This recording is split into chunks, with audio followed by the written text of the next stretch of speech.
Hey Matterporters, I'm Amir, and in this video I'll talk about floors and stairs.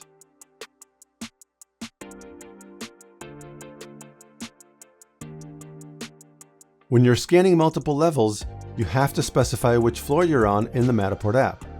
This serves two purposes.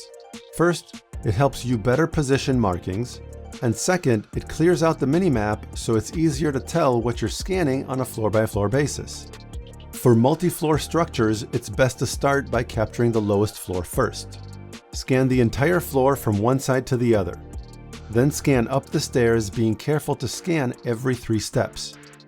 This is critical for proper alignment on stairs, especially when you have more than 2 floors and the stairwells are identical.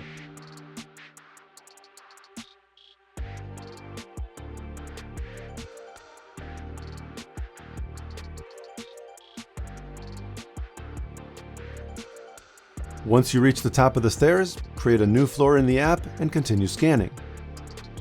The floors you create in the Matterport app are to assist with the capture process and adding markings. However, whether the floors you create in the app directly correlate to floor levels in your final model is up to you. Cortex, our processing engine, uses advanced algorithms to automate the floor separation process.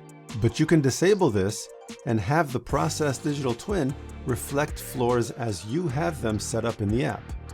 A common edge case where you may feel the floors have been incorrectly split is with a split level structure. While you may have designated each landing as a new floor in the app, because the upper floor is not directly over the lower floor, they may be seen as a single floor, much like a sunken living room would still be considered the same floor. The best way to resolve this issue is by simply disabling the Detect Floors option before uploading the data.